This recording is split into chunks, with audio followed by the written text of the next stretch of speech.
C'est une activité qui se pratique partout dans le monde et aussi une classique de spéléo. Arpenter des tunnels de lave, lampes frontales et cordes en main. Une activité en plein boom à La Réunion. Descente immédiate dans les entrailles du volcan, du côté du Tremblay, dans la coulée de 2004, récemment ouverte en spéléo par Emeric, moniteur et brevet d'état de spéléo. On va rentrer par une entrée basse, repasser sous la route et sortir d'ici 2-3 heures dans la montagne tout là-haut. Là. On fera à peu près 1,2 km de traversée. La coulée, moi je l'ai découverte par le bouche à oreille, puisqu'il y a des gens qui habitent sur place, il y a les agents de l'ONF qui gèrent un peu le parc.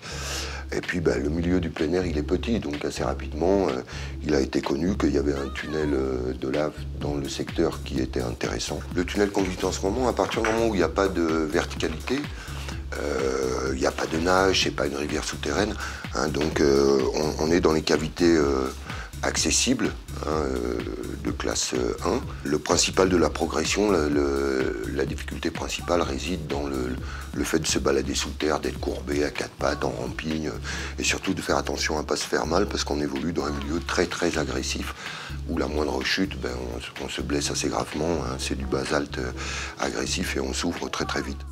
Là, il y a une petite sortie en spéléo quand tu as une galerie plus large que l'autre.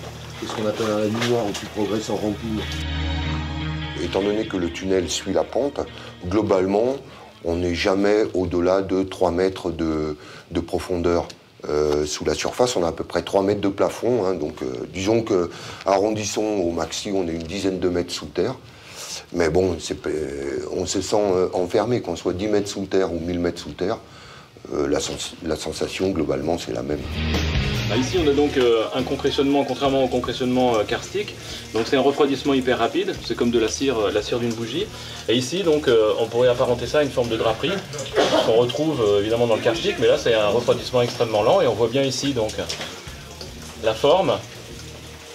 Donc toutes ces formes, ces endroits qui sont bombés, c'est le refroidissement qui a permis de faire ça. Le fait de rentrer, de sortir d'un côté pour gérer un groupe dans un milieu un peu oppressant comme celui-là, avec un tunnel qui est quand même un peu libre, c'est noir, c'est un gros avantage de dire aux gens qu'on progresse toujours vers la sortie et qu'on n'aura pas le chemin à refaire dans l'autre sens.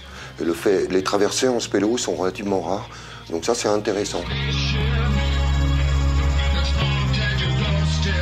C'est devenu un produit touristique puisque l'accessibilité de la cavité permet de faire une petite visite accessible un petit peu à des gens pas forcément sportifs qui vont se balader dans la première partie.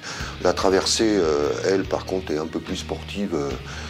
Ça demande quand même un peu d'adaptation, d'effort, avec des moments, des petits problèmes respiratoires. C'est des tunnels où il faut avancer doucement parce qu'on s'essouffle vite. L'intérêt de ce genre d'expédition, au-delà de communier avec le volcan et la spécificité de La Réunion, avec un potentiel de visite de tunnel de lave qui, on est en train de s'en rendre compte, est aussi important qu'à Hawaï, ça permet d'amener une activité nouvelle et ça peut, localement, créer une dynamique qui amène des gens à faire de la spéléo ailleurs.